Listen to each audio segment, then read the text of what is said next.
Shalom sahabat pendengar, kembali lagi kita berjumpa dalam program Suara Marturia hari Selasa 28 April 2026. Pada hari ini kita akan bersama-sama merenungkan firman Tuhan dari kitab Yunus pasal 2 ayatnya yang pertama hingga ayatnya yang ke-10. Yunus pasal 2 ayatnya yang pertama hingga ayatnya yang ke-10. Namun sebelum itu, mari kita bersama-sama menenangkan hati kita menghadap Tuhan dalam doa. Tuhan yang setia, di saat ini kami datang kepadamu membawa seluruh kehidupan kami. Ada saat di mana kami hendak lari, ada saat di mana kami jatuh, dan ada saat di mana kami merasa terjebak dalam keadaan yang gelap dan tanpa jalan keluar. Untuk itu pada hari ini kami ingin belajar melalui kisah Yunus untuk dapat melihat karyamu dalam kehidupan kami. Maka dari itu bukalah hati dan pikiran kami supaya melalui firman ini kami boleh dapat memahami kebenaranmu. Dalam nama Tuhan Yesus kami berdoa, amin. Kita membaca dari kitab Yunus pasal 2 ayatnya yang pertama hingga 10 di bawah judul perikop doa ucapan syukur Yunus. Berdoalah Yunus kepada Tuhan Allahnya dari dalam perut ikan itu. Katanya, dalam kesusahanku aku berseru kepada Tuhan dan ia menjawab aku. Dari tengah-tengah dunia orang mati aku berteriak dan kau dengarkan suaraku. Telah kau lemparkan aku ke tempat yang dalam, ke pusat lautan, lalu aku terangkum oleh arus air. Segala gelora dan gelombang melingkupi aku. Dan aku berkata, telah terusir aku dari hadapan matamu. Mungkinkah aku memandang lagi bait-Mu yang kudus? Segala air telah mengepung aku, mengancam nyawaku. Samudra raya merangkum aku, lumut lautan membelit kepalaku. Di dasar gunung-gunung aku tenggelam ke dasar bumi. Pintunya terpalang di belakangku untuk selama-lamanya. Karena itulah Engkau naikkan nyawaku dari dalam liang kubur, ya Tuhan Allahku. Ketika jiwaku letih lesu di dalam aku, teringatlah aku kepada Tuhan, dan sampailah doaku kepadamu, ke dalam bait-Mu yang kudus. Mereka yang berpegang teguh pada berhala kesia-siaan, merekalah yang meninggalkan Dia, yang mengasihi mereka dengan setia. Tetapi aku dengan ucapan syukur akan kupersembahkan korban kepadamu. Apa yang kunasarkan akan kubayar, keselamatan adalah dari Tuhan. Lalu berfirmanlah Tuhan kepada ikan itu, dan ikan itu pun memuntahkan Yunus ke darat. Demikian firman Tuhan. Kiranya firman Tuhan dengan segala kekayaannya dapat tetap tinggal, dan marilah kita mengucap syukur kepada Allah. Sahabat pendengar, hari ini kita membaca kisah tentang Yunus yang seringkali menyoroti soal satu hal, yakni ikan besar.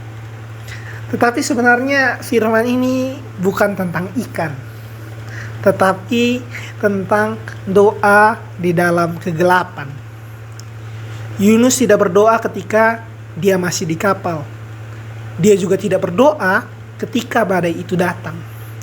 Yunus baru berdoa ketika dia sudah tenggelam, ketika dia sudah habis, ketika dia tidak punya pilihan lain. Dan ini sangat manusiawi. Karena terkadang kita juga seperti itu. Kita sungguh-sungguh berdoa bukan saat kita punya kesempatan, tetapi saat kita sudah kehabisan jalan. Dalam doanya Yunus mengungkapkan bahwa dalam kesusahannya dia berseru kepada Tuhan dan Tuhan menjawab dirinya. Menarik bahwa Yunus menganggap bahwa Tuhan menjawab dia. Padahal secara situasi dia masih di dalam perut ikan. Dia belum keluar dan tentu saja belum bebas. Tetapi ini mengejutkan karena jawaban Tuhan itu tidak selalu berarti kita mengalami perubahan situasi. Tetapi bagaimana kita mengalami perubahan kesadaran. Jadi di dalam perut ikan itu sebenarnya sudah ada sesuatu yang berubah. Bukan Yunus keluar dari perut ikan, Tetapi perubahan itu terjadi di dalam diri Yunus. Ayat yang ketiga hingga ayat yang keempat menggambarkan betapa dalamnya dia tenggelam. Engkau telah melemparkan aku ke tempat yang dalam.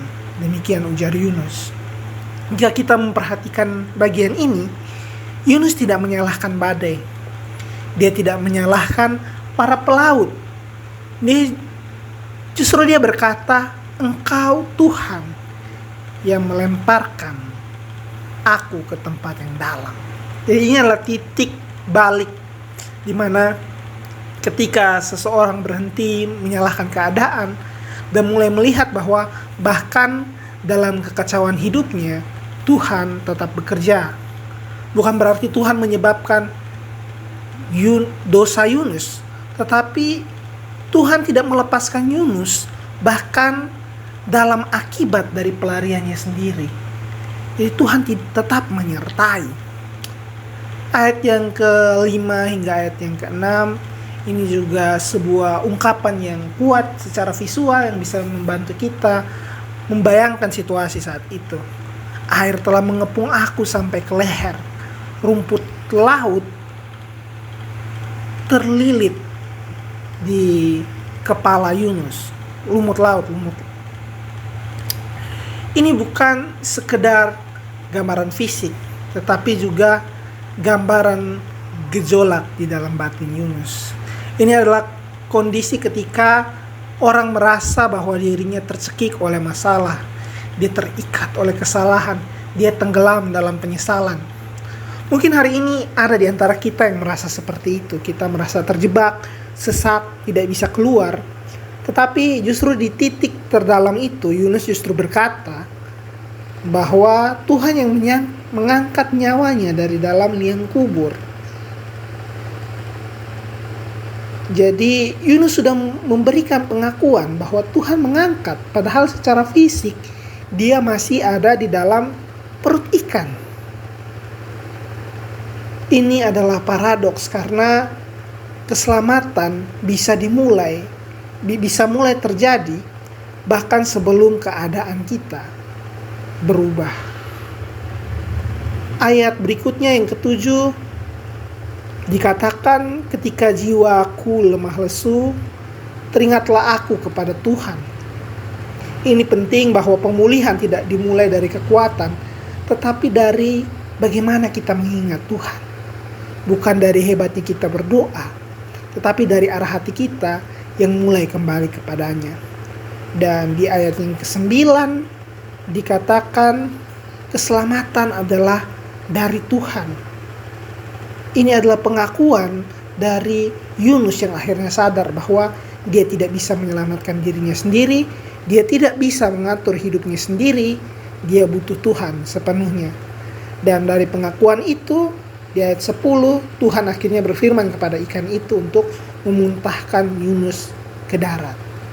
Jadi kalau kita melihat pola dari firman yang kita baca hari ini, dimulai dari pengakuan bahwa Yunus merasa bersalah dan dia tertekan dan hanya dapat mengandalkan Tuhan. Untuk itu dia berserah kepada Tuhan, barulah dia mengalami pembebasan. Sahabat pendengar, ikan besar itu bukan hukuman terakhir. Itu justru alat penyelamatan yang Tuhan siapkan bagi Yunus. Tempat itu tentu sangat tidak nyaman, tetapi itu justru jadi tempat di mana Yunus diselamatkan dari tenggelam. Artinya, tidak semua yang terasa seperti hukuman dalam hidup kita sebenarnya adalah kehancuran. Bisa jadi justru itu adalah cara Tuhan menyelamatkan kita dengan cara yang tidak kita pilih. Maka hari ini pertanyaannya, apakah kita sedang berada di perut ikan? Tempat yang gelap, sempit, dan tidak kita inginkan. Jangan buru-buru minta keluar. Mungkin Tuhan sedang menunggu satu hal, bukan perubahan keadaan, tetapi perubahan sikap hati kita. bahwa kita mau berserah dan mengikuti kehendak Tuhan. Mari kita berdoa. Tuhan, seringkali kami lari dari panggilan-Mu dan kami baru kembali ketika hidup kami terasa gelap dan menyesakan. Untuk itu ampuni kami, ajar kami untuk melihat bahwa di tempat yang paling gelap sekalipun Engkau tidak pernah meninggalkan kami. Tolong kami supaya meski kami berada dalam perut ikan kami masing-masing, beri kami hati yang mau kembali, hati yang mau mengaku, dan hati yang mau berserah. Kami percaya bahwa keselamatan hanya akan datang daripadamu. Dan Engkau sanggup mengubah bahkan di tempat tergelap, membuat kami mengawali, membuat kami dapat mengalami pemulihan. Dalam nama Tuhan Yesus kami berdoa. Amin. Sahabat pendengar, ingatlah bahwa tidak ada tempat yang terlalu gelap untuk doa kita didengar Tuhan. Bahkan dalam perut ikan sekalipun, Tuhan masih bekerja. Tuhan memberkati langkah kita hari ini. Sampai jumpa dalam renungan berikutnya. Shalom.